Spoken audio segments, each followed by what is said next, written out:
and practical strategies for leadership in the world. Now, I would like to start introducing Red Africa. Red Africa is an initiative dedicated to empower young leaders across Africa to create transformative change in their communities through leadership, development, collaboration, and shared learning. And today, through the Africa Leadership Accelerator, we are bringing together inspiring voices to share knowledge, experience, and strategies for impactful leadership.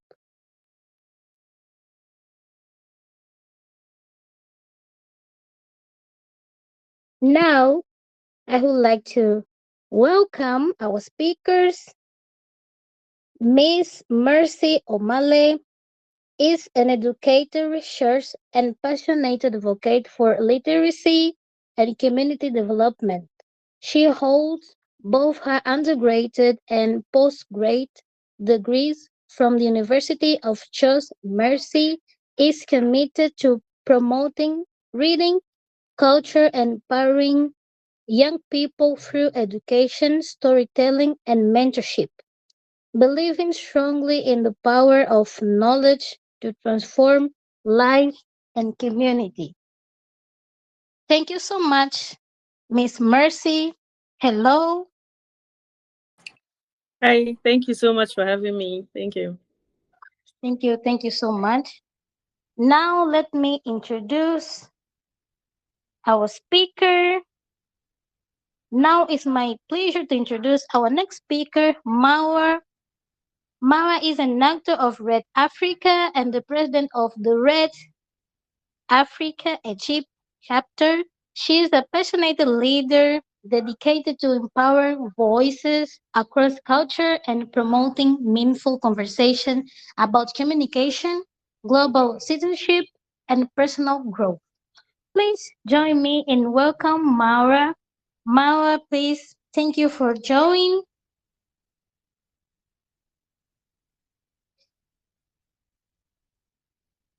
Thank you. Thank you so much. Now, before starting, I would like to say thank you. Thank you very much. Thank you very much. And now we are going to start our conversation. And each speaker, you have 30 minutes to speak. Then we're going to have our questions and answers. Miss Mercy, please, the floor is yours. Okay, thank you so much for having me. Good evening, everyone. Good evening. Mm,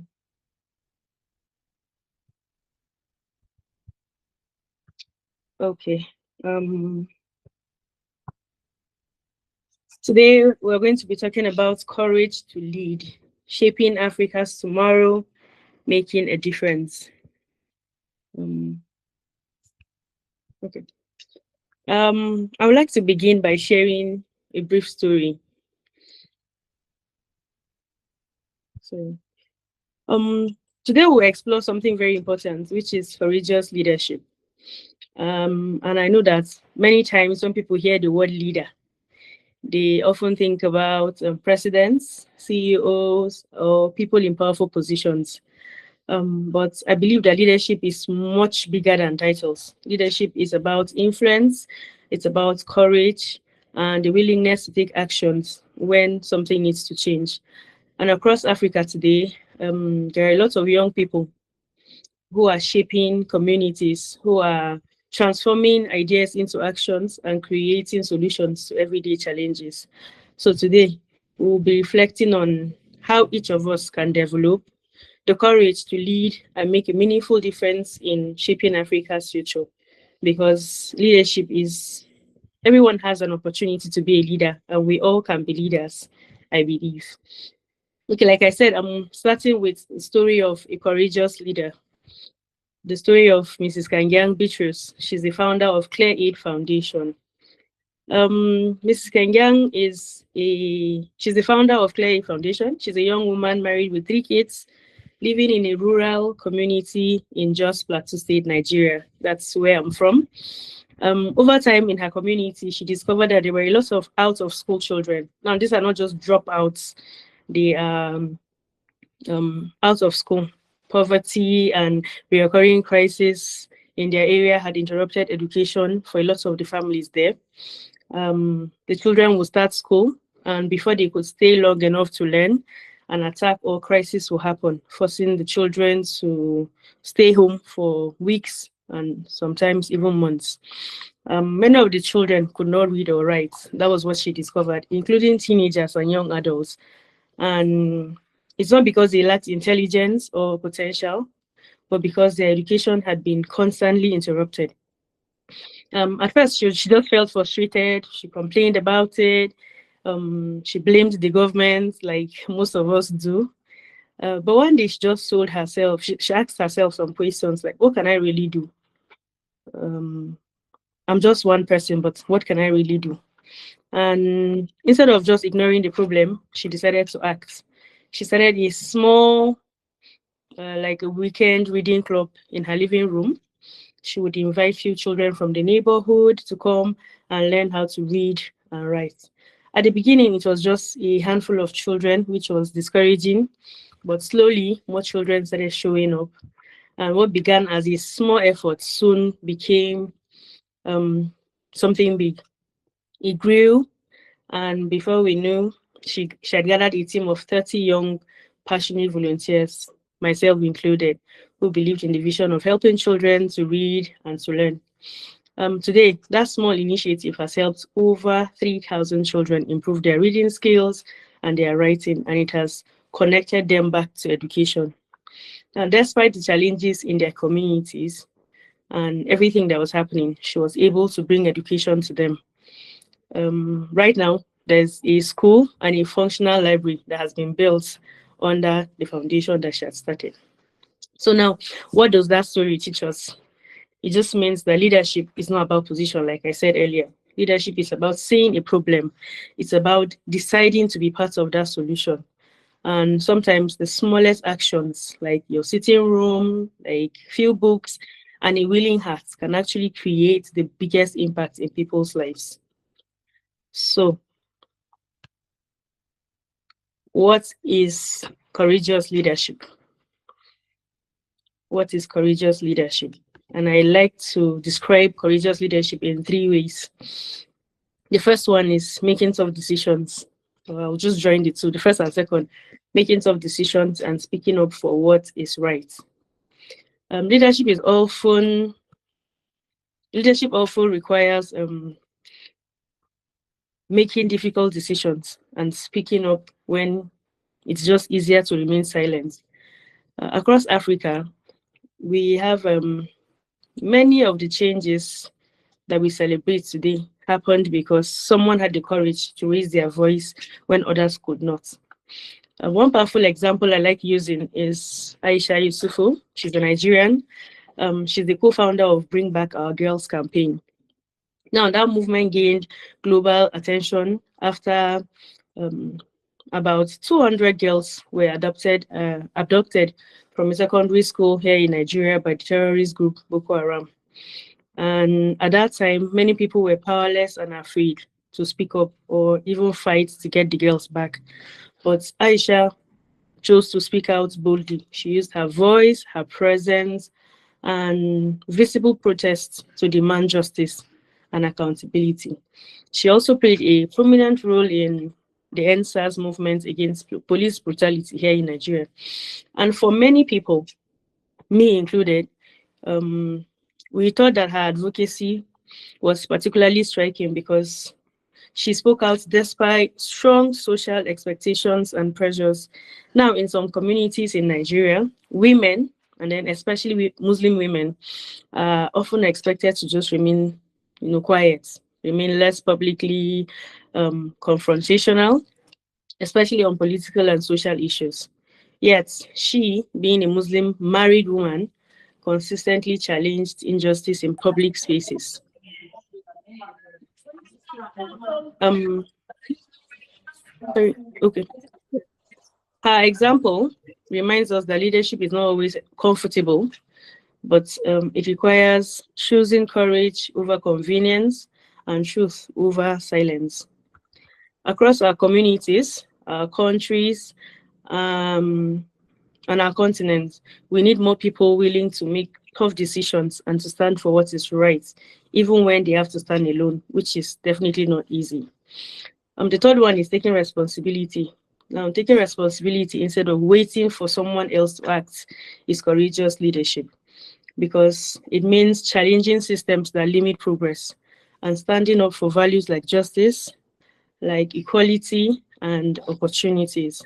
Because real leadership begins when someone says, "This problem matters to me, and I am willing to, do something about it." Courageous leadership does not mean having all the answers. It just means stepping forward even when things feel uncomfortable and uncertain. Courageous leaders make difficult decisions when necessary. They speak up for what is right, even when others remain silent. Courageous leaders take responsibility instead of just waiting for someone else to act. Courageous leadership also means challenging systems that limit progress and standing up for values like justice, equality, and opportunity. Like I said, this matters. This problem matters, and I am willing to do something about it. Now, why Africa needs courageous leaders? Why do we need courageous leaders? I have 4 points to that. The first one is youth-led change is transforming communities. Second one is education and entrepreneurship needs bold leaders. Social challenges require innovative solutions.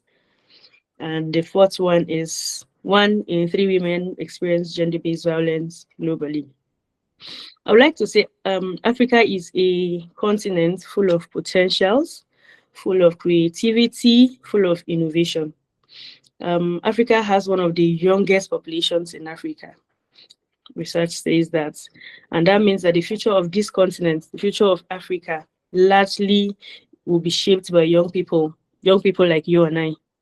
Now, Africa faces some important and challenging, um, unique issues like lack of insufficient access to quality education, which needs to greatly improve, and unemployment, which is like a major challenge, especially in my home country, Nigeria.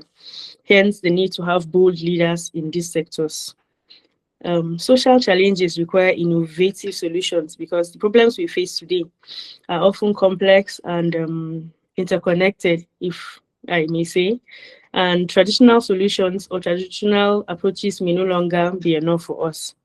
So we need creative thinking, we need new strategies, we need fresh ideas and collaborations across communities, sectors, and countries. Whether it's addressing inequality or climate change or access to education, innovations allow us to develop solutions that are not only effective but also sustainable. Um, promoting gender-based violence, no, sorry, promoting gender equality and confronting social issues like gender-based violence is a major problem. This challenge can only be it can't be solved by government alone. This requires young leaders like you and I who are willing to think differently, who are willing to speak boldly and act responsibly. Gender-based violence is a global crisis affecting 1 in 3 women worldwide. This isn't just a number. It represents millions of girls and women whose safety, dignity, and well-being are violated every day. Tackling this issue requires awareness, prevention, and strong systems of support so that women everywhere can live free and fair, free from fear and violence. Every courageous decision, no matter how small, creates a ripple effect that can transform communities. Making a difference. Um, making a difference. I have 5 practical steps that helps Leadership does not begin with a grand plan. It often just begins with awareness. And that's why I've come with these 5 steps to lead courageously and make a difference. I would like to say the first step is to identify a problem that matters to you.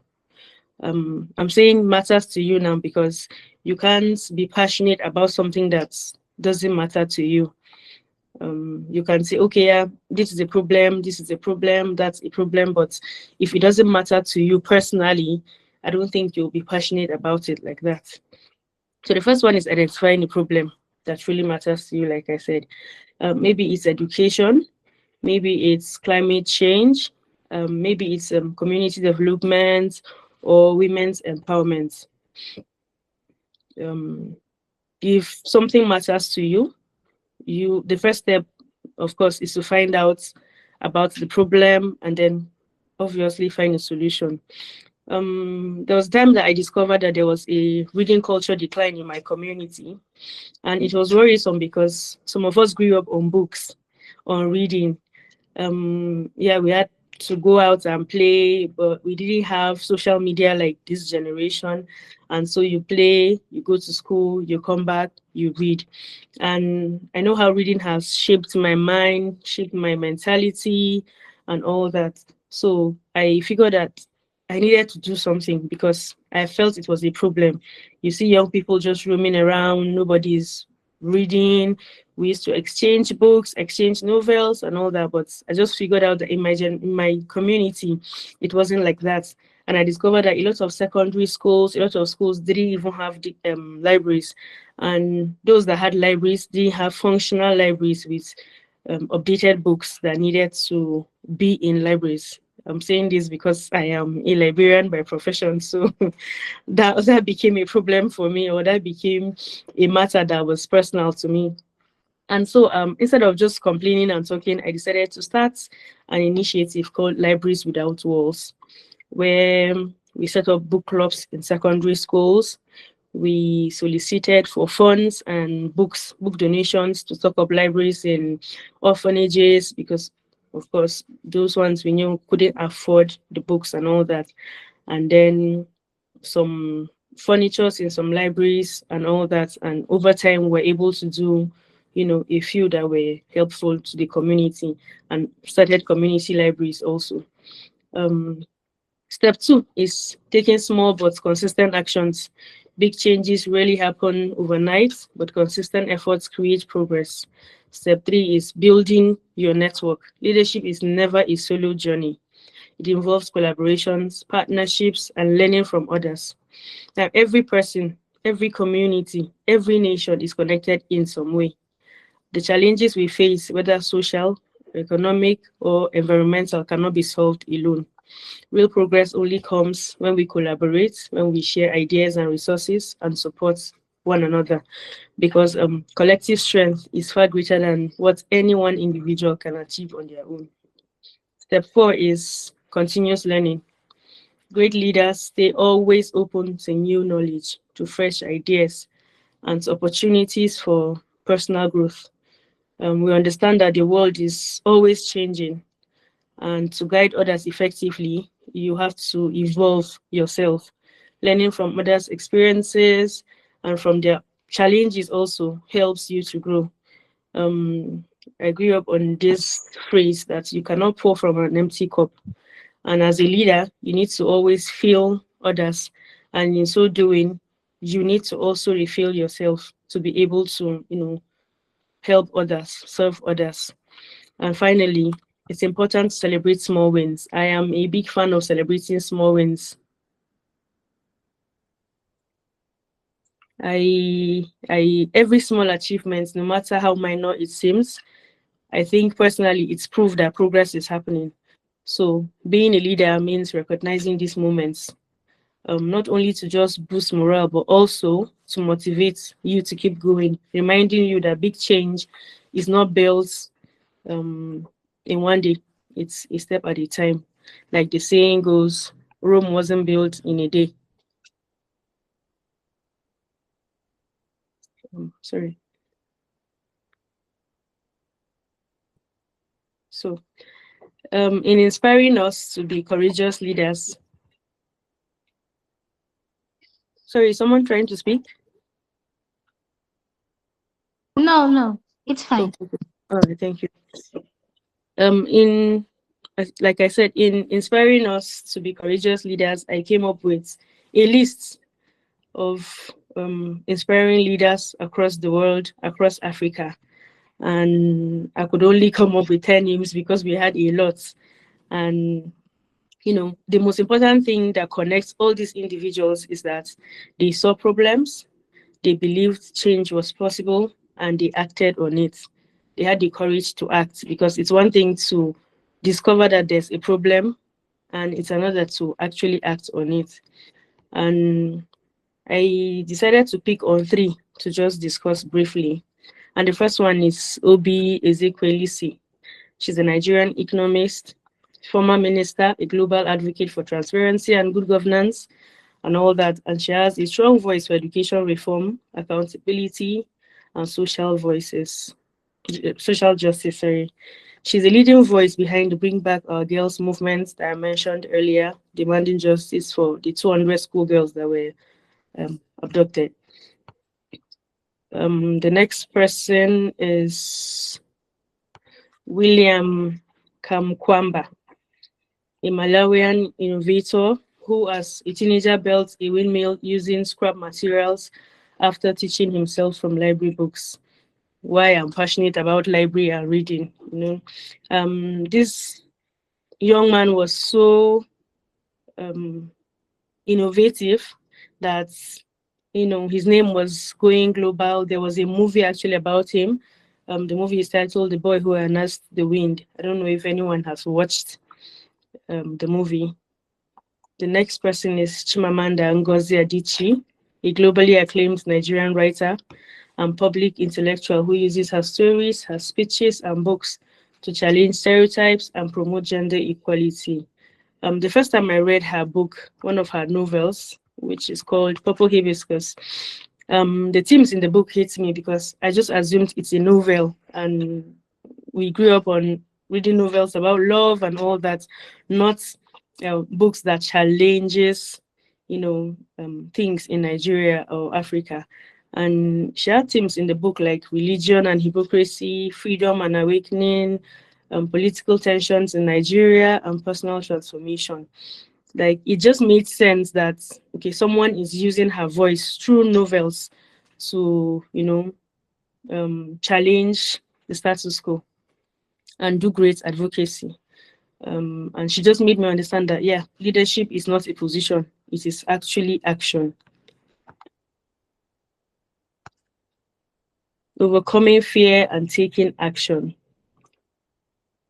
As leaders, there are common fears that hinder us, even as individuals, whether a leader or not. There are common fears that hinder us from becoming the great leaders that we're meant to be, the great people we're meant to be. And some of those fears are fear of failure, fear of judgment, and lack of resources.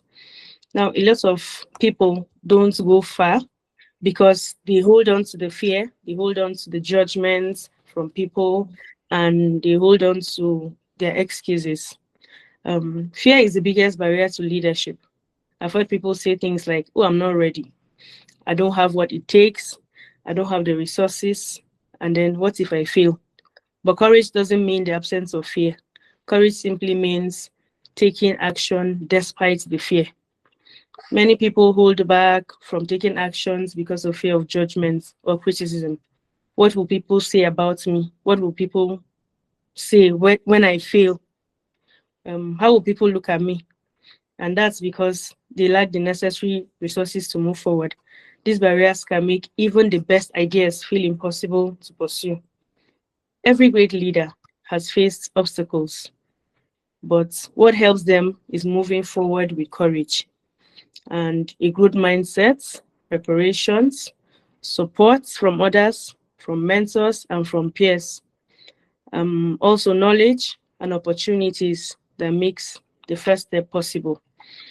The problem is that a lot of young people um, in life, they just want to skip, the process. And I learned early in life that leadership is servanthood. It's not about being the loudest voice in a room or holding the highest position.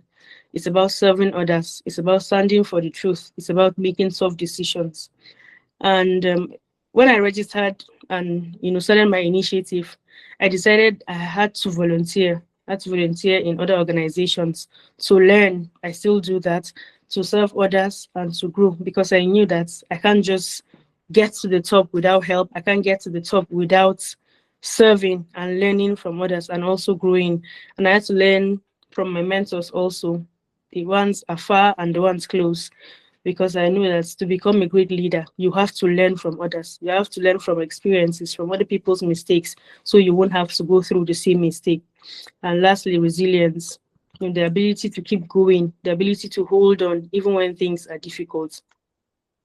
And I would just like to challenge us and say, have you ever wanted to speak up about something important but felt afraid to do so? Maybe because of fear of judgment, maybe because of fear of failure or fear of rejection. If you have experienced that, you're not alone.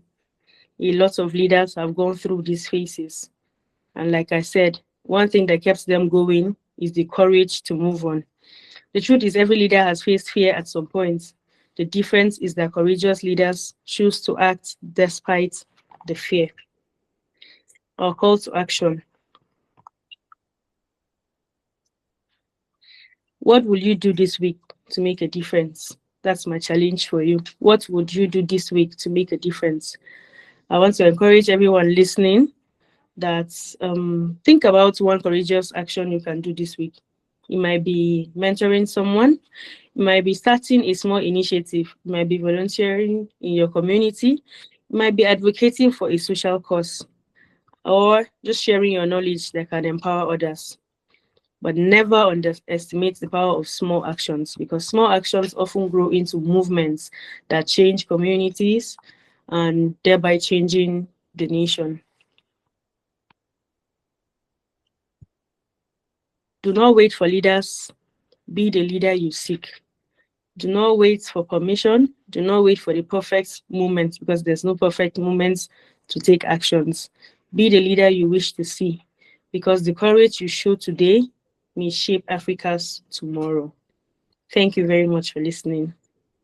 Thank you for the opportunity. Thank you. Thank you. Thank you so much, Miss Mary. Thank you so much for your insights and for sharing. Thank you so Thank much. Now we would like to open the question for everyone here about the presentation. We would like to open this section for anyone who has a question. Now the floor is open for everyone who has a question.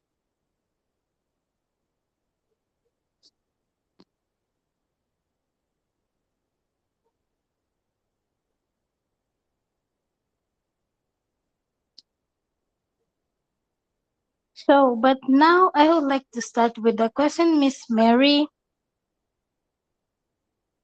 What what does what does visionary leadership look like in practice for young leaders in Africa, especially those who want to create real change in their communities? Sorry, can you come again? Please, I will write here now in the chat. Okay. Okay.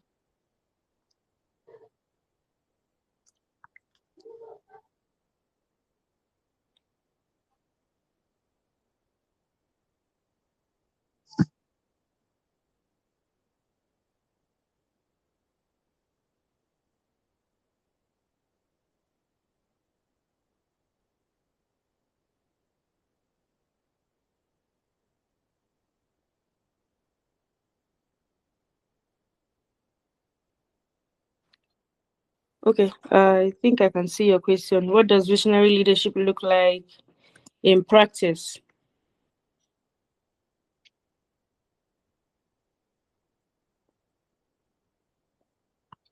Um, Like I mentioned, visionary leadership in practice means that when you have big ideas, it's about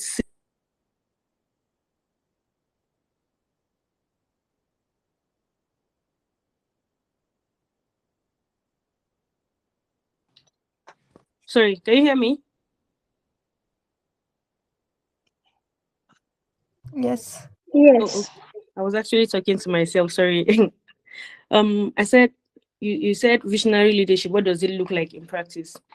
And I said visionary leadership in practice means having a big idea and seeing a better future and communicating that clearly. Now, what do I mean? I mean having a clear picture of the future. A visionary leader sees possibilities where others may yet see it. And like I said, you can't achieve a lot by yourself. So you have to get people to go along with your vision. And for people to go along with you, that means you have to define a clear direction instead of just focusing on, present problems. You focus on things that should be heading in the future direction, like setting long-term goals, and just clearly explaining the purpose behind your decisions and helping people understand how their efforts contribute to a bigger mission. Like I said, when I discovered there was a problem in my community, um, it wasn't about just setting up a library and going away. I had to think a bigger picture. What happens if I'm not there? Since I am the vision behind, the idea. What happens if you're not there? What happens when the resources stop? What happens when you don't have people contributing, your vision? So that's why communicating clearly, your vision clearly, and inspiring and mobilizing others, because a vision alone is not enough. Visionary leaders must move people into action and help them see their role in the journey by encouraging teamwork, and like Dr. Sarah mentioned yesterday, having emotional intelligence to help gather people around to fund your vision and support your vision, and empowering others to contribute ideas to and solution, then building commitments around common goals, and then taking bold and strategic decisions. Because visionary leadership often involves making difficult decisions today for a better tomorrow. I don't know if I've answered your question. Yes. Thank Okay. you. Thank you. Thank you very much, Miss Mary. Now we have another question in a call message. We have a question from Dr. N. What is adaptive leadership?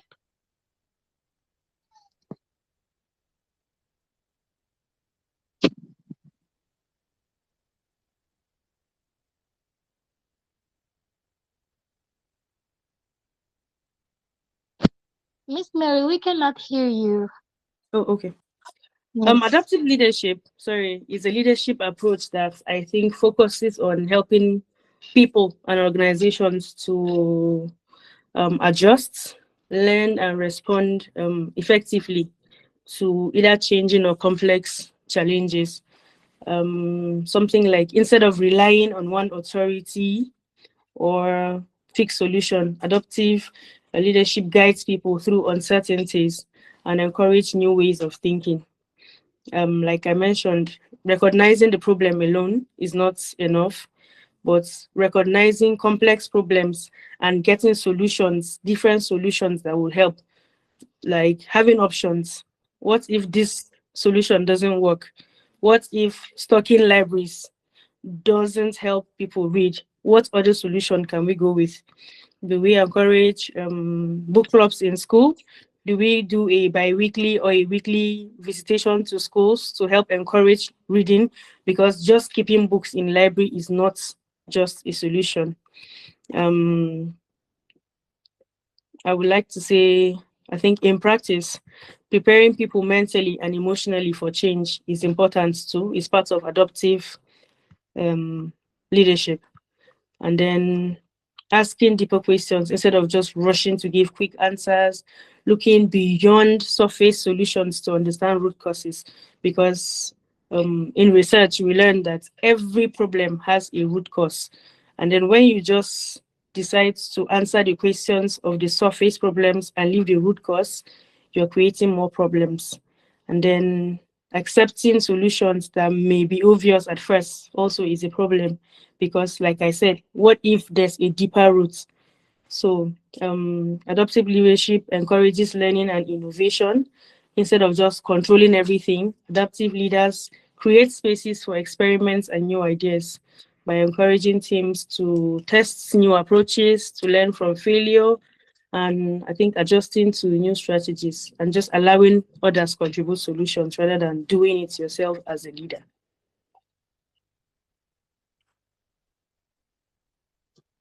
Thank you. Thank you so much, Miss Mary, for your insights and for your brilliant answers. Thank you so much. I would like to share one more question. So, we're talking about leadership, and now I would like to know what are some practical tools or habits that young leaders can start using today to develop a stronger and more impactful leadership mindset. Okay, you wrote the question. Okay, let me see. Practical tools and habits for ladies start using to develop stronger and impactful leadership. Okay.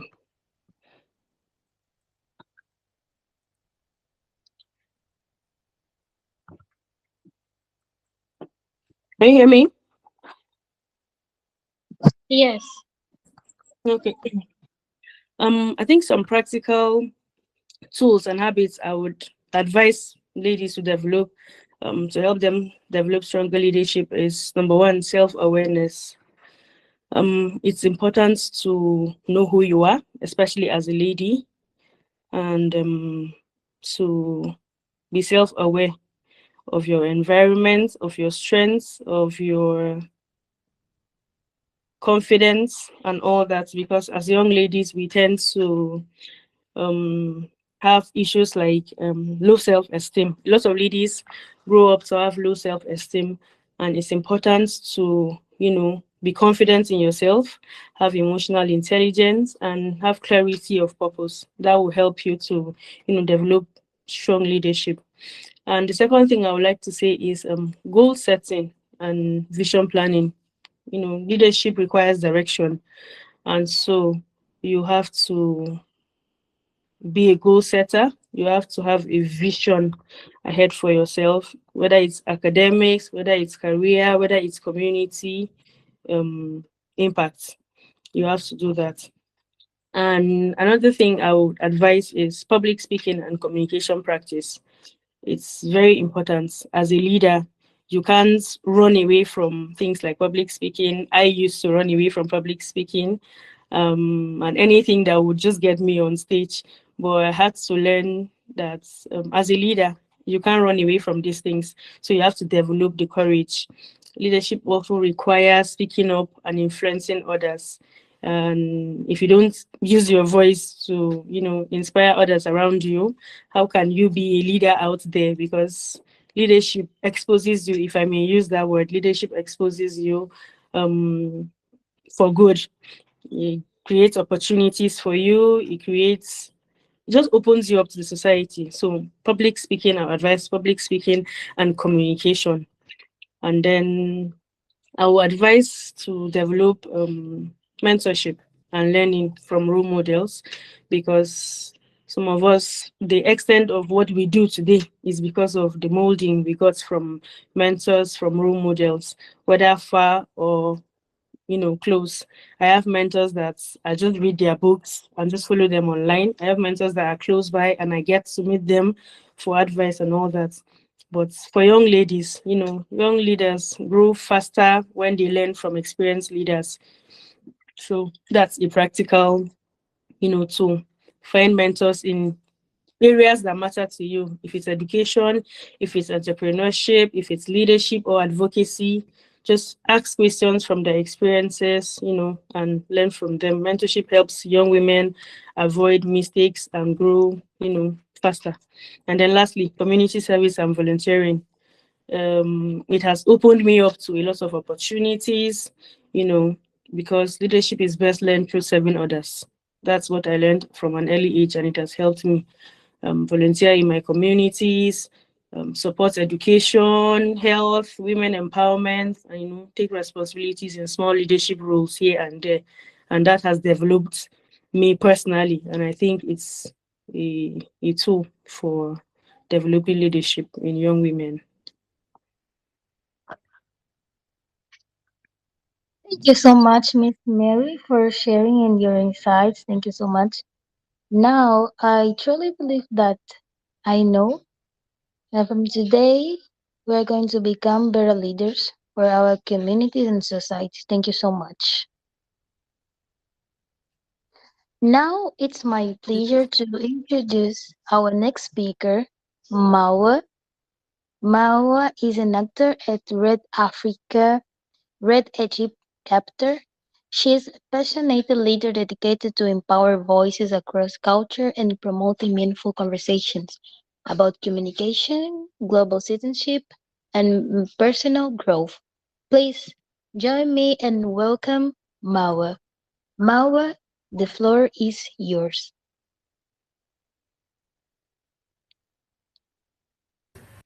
Hello, everyone, and welcome to this workshop. And before we get started, we need to make sure that we have two things. Number one, we're going to be ready to share in the chat box. This is really important. And number two, to share reflections, like feel free to unmute yourself whenever we have the chance in order to share your contribution, because your contribution is going to be really important today. So before we get started, let's do something fun, right? So you have 10 seconds to grab anything, run and grab anything around you. And once I give you the signal on 3, you're going to maybe turn on your camera or type the name of the item that you've collected. Ready? If you're ready, raise your hands up, because I'm going to start the countdown. All right, that's great. Okay. 10, 9, 8, 7, 6, 5, 4, 3, 2, 1. Time's up. So on 3, you're going to either turn on your camera if you can, or type the name of the item that you've collected. 1, 2, 3, go. So here, I have a pen, a mouse, a pen, remote control, book. Good. What else? Book, water. That's great. Phone, headsets. Anything else? Phone again. Wow, that's super. Chair. Wow, that's great. A fruit. Perfect. So now let's, answer a very important question to us today. So tell me, what kind of phone do you have? Like, what kind of system? Android or iOS? You can either type in the chat box or you can unmute yourself and just shout out the answer. Android, Android, Android, iOS, Android, Android, Android, iOS, Android. Okay, yes, Android, Android again. Perfect. Now, like here, I see that most people have Android, right? And a few of them have iOS. So now let me ask you a question. Do you want to have an iOS if you don't have it? If the answer is yes, raise your hands. Do you want to have an iPhone? Raise your hands if you want it. Or give me a thumb up. Cool. We have a lot of them. Perfect. Almost everyone goes for the iOS. Predictable, right? But have you asked yourself why? This is the reason, the vision of Steve Jobs. And this is the vision that still continues until today. So here, if we read this quote together, by Steve Jobs, you're going to find that the vision is really representative here. So the greatest people are self-managing. They don't need to be managed. Once they know what to do, then go figure out how to do it. What they need is a common vision. This is a key word, guys, today, a common vision. And that's what leadership is. Having a vision, being able to articulate that so the people around you can understand it, and getting a consensus on a common vision. So if we're going to translate this vision or this quote by Steve Jobs into some kind of action, it's going to be represented in Simon Sinek Golden Circle. And simply, these three circles start with the why, then the how, and finally the what. Like, if you want to be really successful in any kind of leadership position, start with the why, with the purpose. Ask yourself and keep this question in mind all the time. Why are we doing this? Why are we doing that? Why is this necessary? Why is this important? This is the core. If you don't understand with the why, you lose the thread. Once you're done with the why, seriously, you're going to find the how, because now you have a purpose and you're determined to do it. So then you're going to find the tools to get it done. Eventually, you're going to have the product. That's why almost everyone wants an iPhone or iOS. So here we have the final product. If you started the other way around, it's not going to work. Believe me, if you're gonna just start with a product and say, hey, people, we want to do this, all right? But people will be a little bit confused, maybe, hesitant, maybe uncertain. But if you tell them why, and you have this kind of agreement, you're going to have this solidarity in order to do whatever you want. And this is going to be the circle accompanying us all the time during this session. We're going to use it for reflection. Every time we have a tool or we have anything to share, we're going to get back to the circle. We're going to get back to the why, to the how, and to the what. Right? So now let's talk about the core of our session today. Today, guys, we're not talking about theory. We're not talking about just, random talks. We're talking about action. So every single thing, every single tool we're going to handle today is going to be translated into action that you can take back to your chapters. Either you are an executive, a leader, or even a member, because guess what? Even as a member, you still have the chance to be a leader. Every single person can be a leader.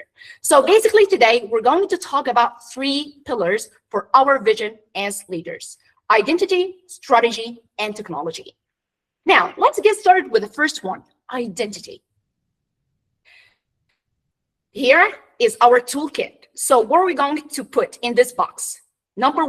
Tool number one, the legacy audit. What's this about? Let's find out. So guys, get ready. Remember, I told you have to be ready in the chat box, or feel free to unmute yourself and start talking. So here's a question for you. If you were an ancestor watching yourself lead today, what's the one value they'd recognize instantly? Ready? So on 3, share your answers, just a few words in the chat box. 1, 2, 3, go. One value they would recognize immediately about you and say, yes, that's it. This is the value that you are following or adopting. Can you recognize any? Resilience, perfect. What else?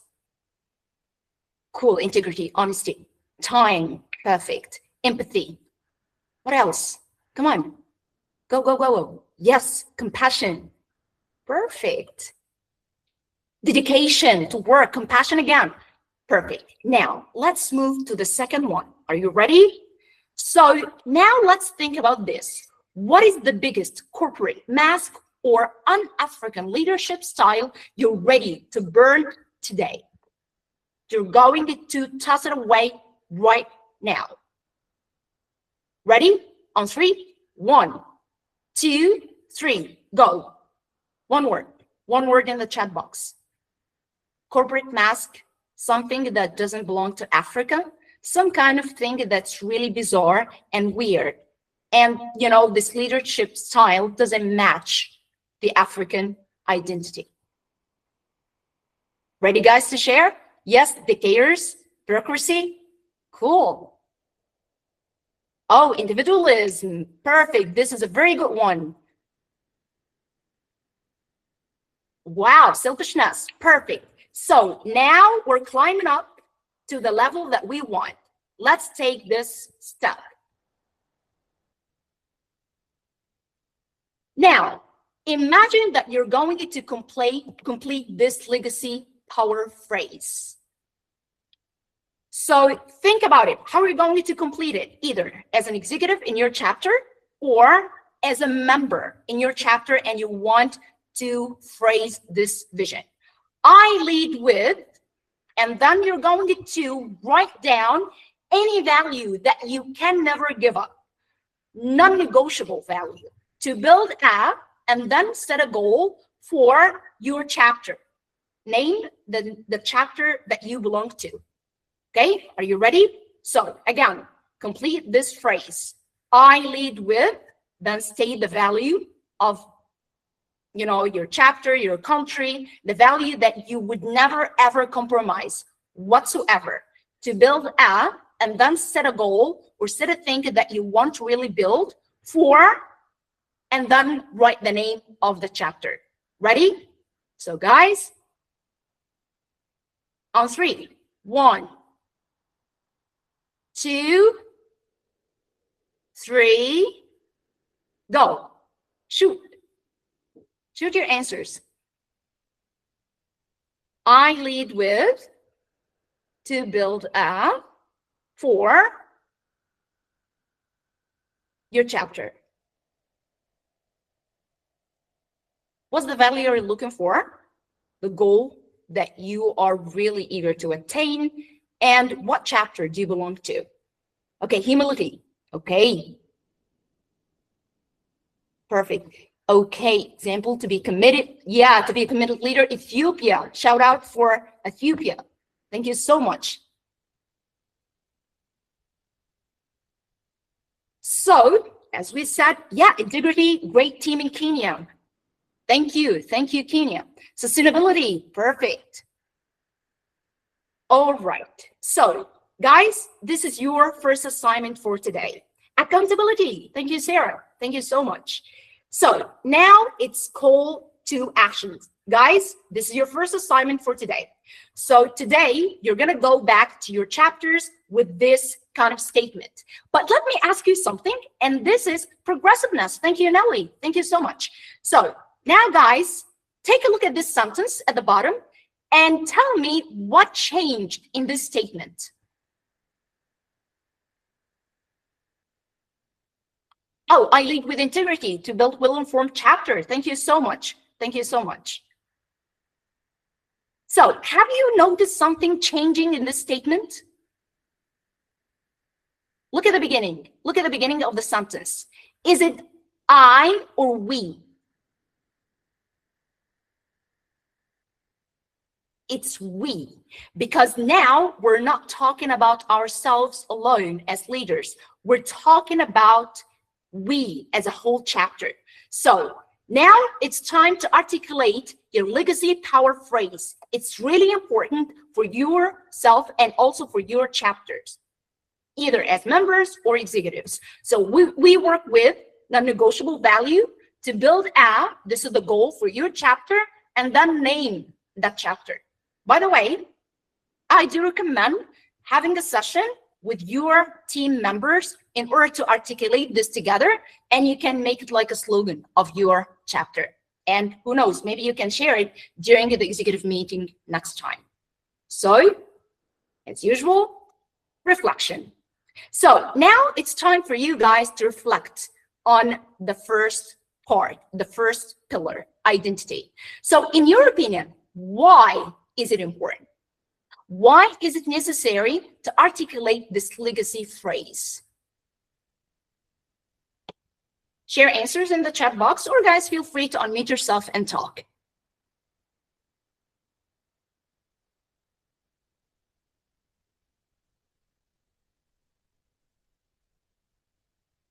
To build confidence, yeah, to know where we stand. Thank you so much. Because sometimes, you know, we lose our identity. Ownership, perfect. Okay. Any more answers? Any more reasons? And this is going to help you really know what to do next, because all the steps coming after recognition, thank you, George, because everything we're going to do after that is going to be built up on this identity. We need to know who we are. Of course, then we're going to find it easy to find the tool. And of course, you remember tool number 1, so people understand what they're doing. And finally, you're going to have this clear image of yourself as a whole chapter. Yes, to help tell the roadmap. Thank you, Faya. Thank you so much for this word. This is a key word for today, and we're going to talk about it by the end of the workshop. All right, guess what? Time to move to the next pillar, which is strategy. And you know, guys, guess what? This is the core of the process. This is the heart of the vision today. So when we think about the strategy, we should think about this tool. And this tool is very important. The collective ink well. What did this mean? In order to understand this, let's go through this activity again. Do you remember this activity? When you ran and grabbed something? Do you think that you followed a specific strategy or specific steps, or you had some kind of preparation in mind before you moved and ran in order to grab whatever you grabbed, like a chair, a pen, a remote control, a phone, or anything like that? Do you think that you planned something before moving, or you just moved right away? Tell me what happened. On 3, 1, 2, 3, go. Share your answers, guys. What did you do? What did you do before moving? Plan. Thank you. Thank you, Godfrey. You planned what to do. Good. Plan. Collaboration and teamwork. Wow, somebody helped. Good. This is a great start. All right, what else? Plan. Assess. I love this word. So you try to understand possibilities on what's really going on. Thank you, Kanushi. That's it. So when you planned, this is a part, inclusivity, yes. So this is a part of our strategy today. Like, you have a bold strategic goal. So this is a part of planning. So type one bold strategic goal for your writing this year. Like, if you're a member or if you are an executive and you're a part of a chapter, type one bold strategic goal for your writing this year. What do you want to achieve by the end of 2026? That's in keywords, key points. Like, you don't have to write like a whole sentence. Whenever you're ready, share your answers in the chat box. 1, 2, 3. Let's see. All right, team building, cool. Monthly articles, build strong partnership, perfect. Any more? Any more goals, strategic goals this year by the end of 2026? Engage more engagement. Thank you, Yari. Almost everyone is looking for this. Impact, good. Anything else? All right, team building. Guys, keep going. Create change. Wonderful. Wow. They have lots of inspiration here. All right, so when you type one bold strategic goal for your writing this year, this means that you are working on operational alignment. Like, now you have the goal, and everything you're going to do is going to align with this kind of goal. So all actions, all efforts, everything you do is working towards this direction. That's why we need to have a bold strategic goal. And by the way, guys, it can be something simple. It doesn't have to be that kind of complicated, but once set, we are determined to get it attained. Now, let's move to the part. And guys, you know what? We're going to mimic leadership here. Hi,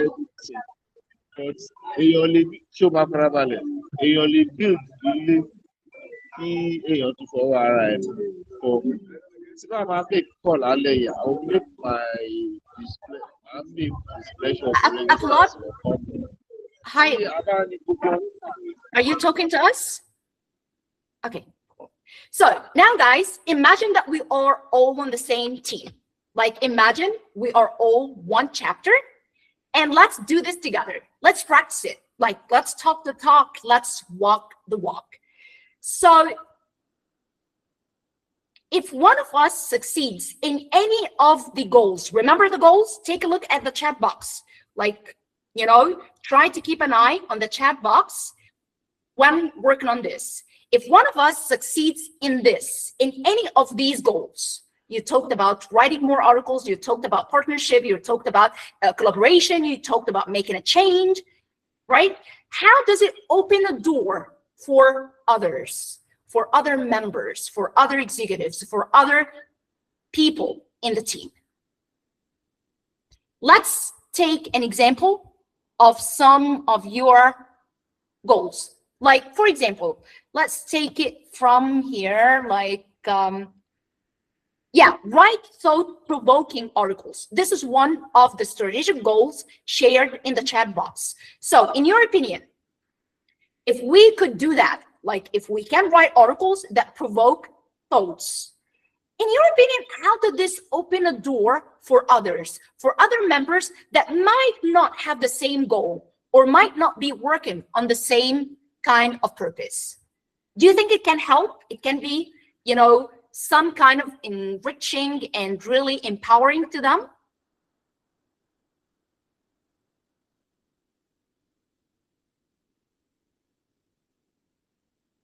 Guys, feel free to share your answers just as usual.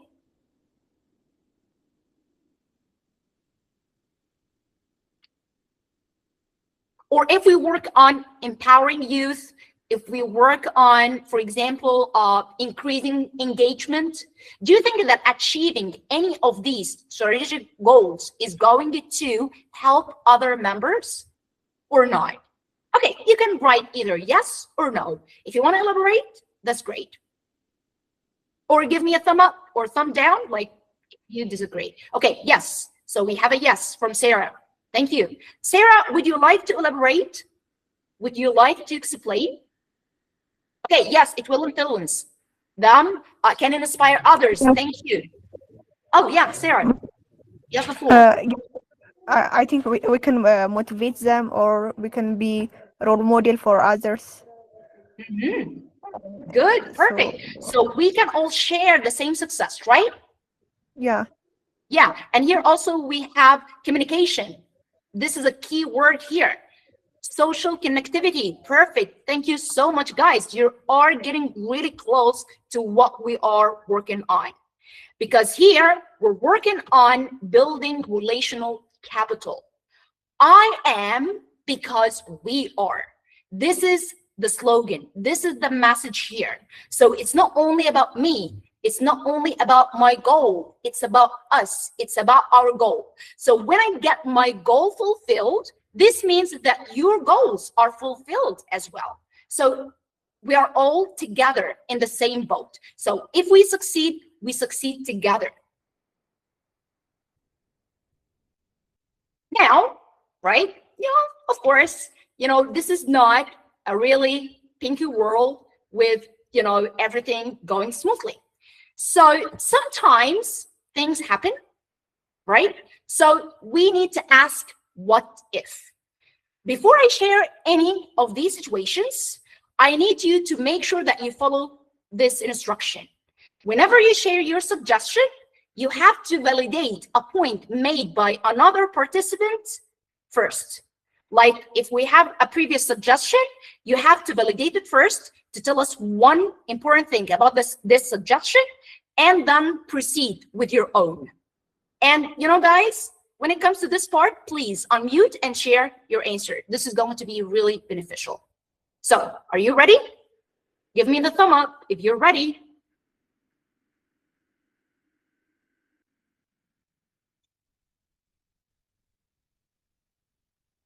Are you ready, guys? Perfect. Okay, cool. So let's see the situation. Maybe it's a recurring situation, and I think some executives here might relate to this. What if nobody showed up for a general meeting? Happens, right? So any suggestions? What would you do in a situation like that? If you cannot talk, maybe you can drop your answer in the chat box. No problem with that, just for now. What would you do? You set the time, you got ready, you prepare everything, you set the effort, you invested in that, but nobody showed up. What are you gonna do? Have you ever had this situation?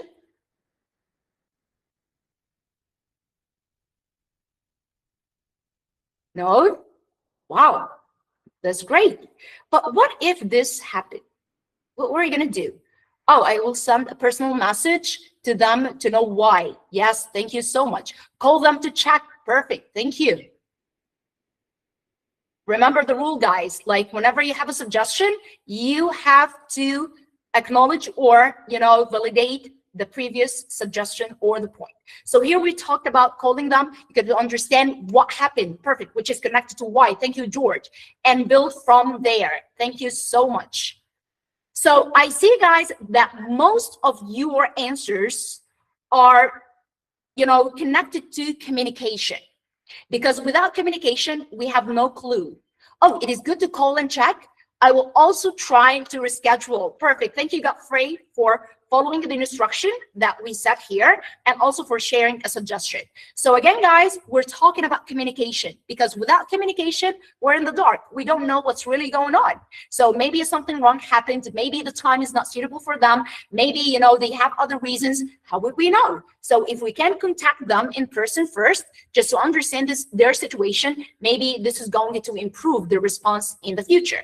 Now, I will try to do follow-ups. Thank you. Thank you, Faya. Yeah, of course. Now, okay, we'll call them one by one to find out what happened. Yes, perfect. Thank you so much. So now let's have another what if. What if it's the time to submit your articles and good luck keeps asking for the articles, but guess what? No articles were submitted for publication. Nobody shared any articles. What are you gonna do? What are you gonna do, guys? Again, remember the rule. Whenever you share a suggestion, validate the point made by the previous participant or the previous speaker. No articles. It's time to share your articles. And you don't want, of course, to share 0 articles during the monthly report, and you want the wheel to keep going. What can you do at this point? Any solutions here?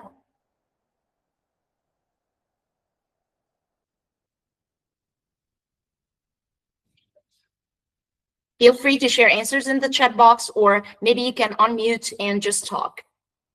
Okay, I have to do follow-up to get to know what's happening. Thank you so much. So again, we're getting back to communication. Thank you. Thank you, George. What else can we do, guys?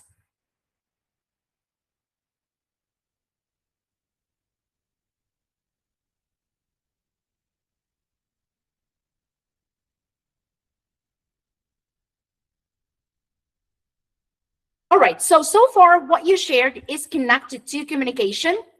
And when doing this, we are fulfilling this goal. consensus building. Oh, we'll try to have a one-on-one engagement with them. Thank you, Faye. That will be really great and will be appreciated. First, find out why articles are not being submitted, and encouraging, of course, authors to share more articles. Thank you, Mercy. Thank you so much. So what we're doing here, guys, like when we're doing these brainstorming what ifs, we are building consensus. Like we are like here, you're sharing a suggestion and another partner or another participant is sharing another suggestion, but first they have to validate yours. So whenever we get a final solution or a final suggestion, it would seem like everyone shared. So I took a point from the previous speaker, then I added mine. Then another speaker is going to take a point from me and add theirs, and so on. See the cycle? So by the end of the day, we would feel that we're all shared in the solution. But before moving forward, do you think that maybe there are proactive, some kind of proactive procedures at this point, or some kind of steps to be taken in order to avoid these situations, like nobody showing up for a general meeting or no articles were submitted for publication? What can we do to avoid such situations? What's the missing key here?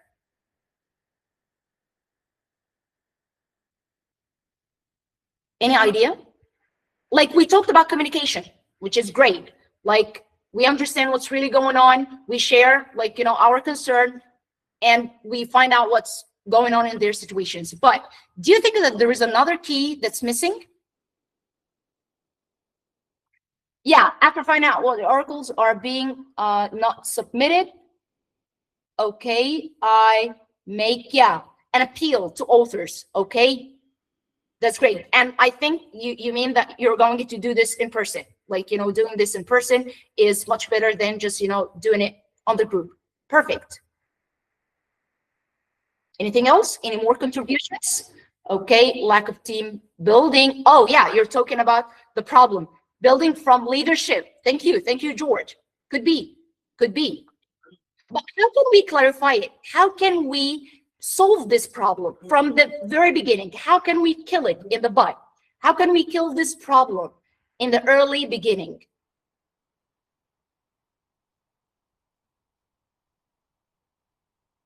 Yeah, method of communication. I agree with you, Faya. Like some people like phone calls, others maybe, you know, are more interested in just sharing messages. Yeah, that's probably happening, of course. So guys, one of the major keys here is expectations. Sometimes we think that we are sharing our expectations with others, but in reality, we're not. So we think like, you know, everybody knows that we have a meeting and of course everyone is going to show up. Maybe they don't know. Maybe they don't know that showing up for this meeting is even necessary. So we expect something and we don't get it. So we get frustrated. But meanwhile, we didn't communicate what we want. So again, we're getting back to communication plus expectations.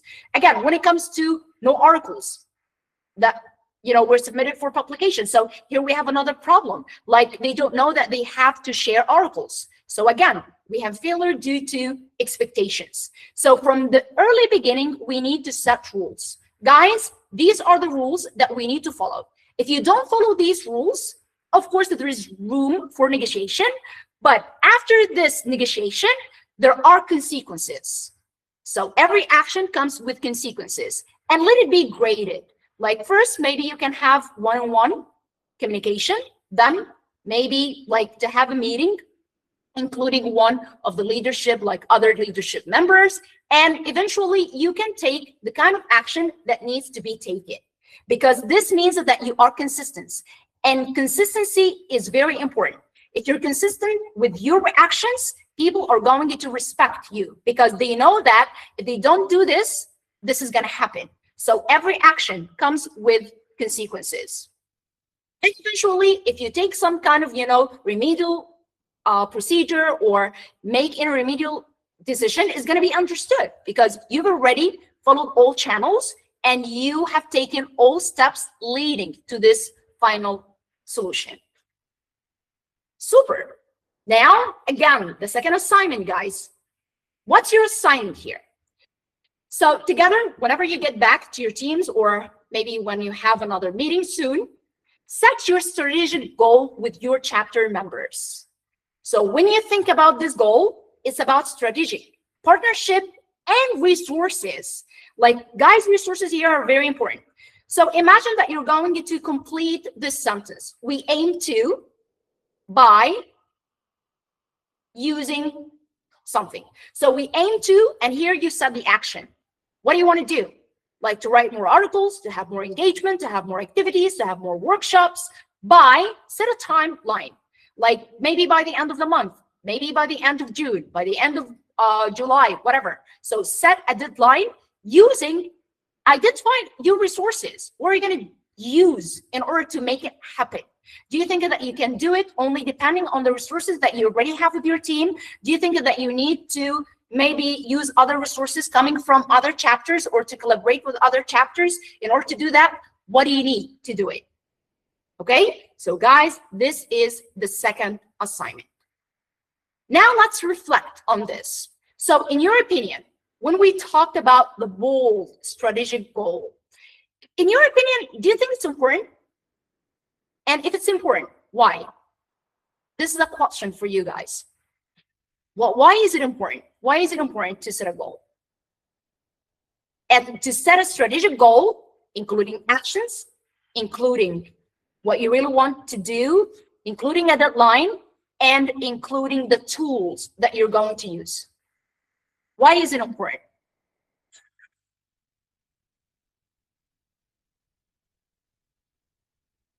You can share your answers in the chat box. You can unmute yourself and talk. Whatever works for you guys is fine. I'm sorry, Marwa. Uh-huh. You have 10 minutes left. All right, we're almost there. So here, guys, setting the goal is very important because this is your destination. So without your destination, you have no clue where you're going. And of course, your members are going to be confused. So you need to set the goal. And of course, including the goal, like you have the tools. So you have the how. And of course, getting this achievement is going to be the final product. Strategic goals helps in keeping, everyone working in the same direction. Thank you so much. Now we're moving into the last pillar today, which is technology. And here we're talking about digital voices leading the narrative. So now we are controlling technology, not vice versa. So here we have a digital leadership audit direction, which means that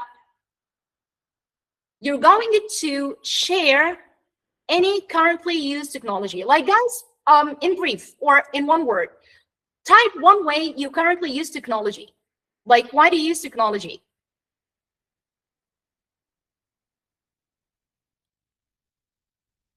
In one word, one or two words. To help with writing articles. Yes, research purposes. Okay, reliability. Okay. That's great. So now we have some communication. Thank you so much. So now we know how we use it. Here's the challenge, communication. Thank you so much. Here's the challenge. Now, use it for communication, for writing articles, maybe for reliability, information. Yes, more information. Thank you so much. So now here's the challenge. Efficiency. Thank you, Nilly. Now here's the challenge. Up-level that use into a leadership action. Can you upgrade it? I mean, upgrade the usual use of technology that you have in order to lead to a leadership action? Like, here's an example. Accuracy. Thank you so much. Like, here's an example, or exactly two examples. So for example, instead of just, posting an article link, like your article, for example, or any article from your chapter, you can simply host a live Q&A session on any social media platform. So here, you're going to communicate with people, you're going to lead them, and you're going to guide them through the process, and maybe, answer some questions to clarify your article. Also, maybe instead of just, having articles, just, using any kind of, Word files and that kind of stuff, you can have a collaborative real-time editing space for everyone to put their input, and they can see the editing and the adjustment on the spot, specifically with editors. That's really helpful. Like when they see the editors just editing the article step by step, this is going to be really important, and this is going to help them engage. Like we can have like a shared Google Doc, and we can see whatever is going on, and we can see what's really happening. This is going to save time and give us the spirit of collaboration. So, call to action. Here we have 3 assignments instead of 1. The first one is about accessibility and distribution. The second one is about mentorship and education. And finally, global visibility. And guys, simply this can be translated into these questions. This is for you and your teams to answer. So please take notes and answer these questions with your teams. How can we use WhatsApp groups to increase accessibility to our Red Chapter articles? How can we use AI-driven tools or webinars to train storytellers? Because by the end of the day, we're writing these articles in order to share our stories. And finally, how can we use social media platforms to challenge the single story and lead international conversations, to include other communities as well in order to be heard from different communities? So getting these answers together is going to help you find a vision and build the infrastructure of technology. Guys, as leaders, we just build the infrastructure of using technology, not just present the technology tools. There are technology tools everywhere, and there are AI tools everywhere. But the point is, what do you really need? How are you going to use it? And how are you going to build the infrastructure so well to the point that you can use it in order to achieve your strategic goal? And you know, when we read this quote from Nelson Mandela, we're going to understand the core of leadership at this point. Like, lead from the back and let others believe they are in front. And by the way, guys, this is transformational leadership. Like, you shouldn't be at the beginning or at the first line. No, it's not necessary. You can put the vision, you can help people to engage and get the best out of them. And by the end of the day, they're going to get everything done, and you don't have to do all the work on your own, or just, you know, keep everything working according to you individually. No, everyone is involved in this. And this means that you're building the infrastructure in every area. When we're talking about the identity, when we're talking about using technology, and even when we're talking about strategy. Again, why?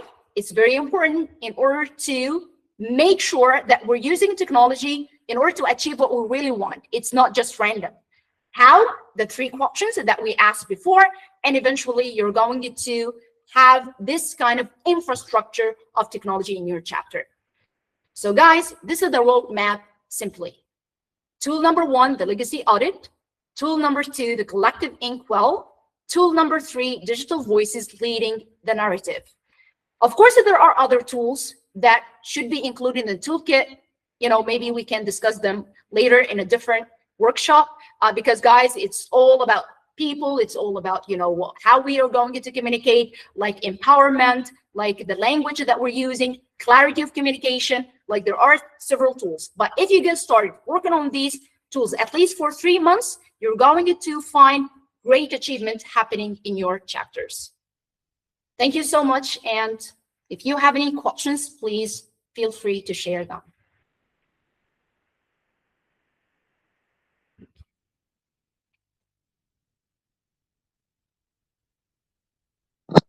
Thank you so much, Marwa. Thank you so much for your presentation. Thank you so much for all these engaging section. Thank you so much.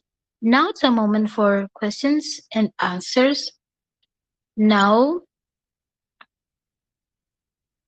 just one question for Marwa. Please, if you have a question, let your question in a call message. Just one question is allowed now.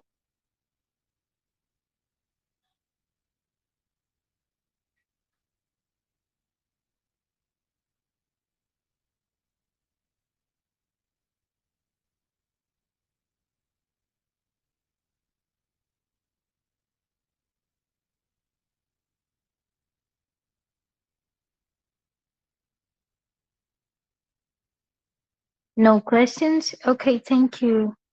I think there are no more questions because this section was really engaging and everybody was there talking and sharing. Thank you so much, Mawa and Miss Mary. And thank you everyone for being part of this powerful section of the Red Africa Leadership Accelerator. Today we had the privilege of hearing insightful perspective from our incredible speakers who shared their knowledge, experience, and vision of leadership and change in Africa. Your ideas reminded us that leadership is not just about position, it's about responsibility, courage, and the willingness to create opportunities for others. To all participants, thank you for your engagement, your questions, and your commitment to learn and growing together. Let us continue to lead with purpose, empower our communities, and work together to build a better future for Africa. And let remember our motto, let Africa be great again. Thank you so much for everybody. Thank you so much again, Miss Mawa and Miss Mercy. Thank you so much. Thank you, everyone. Have a good evening.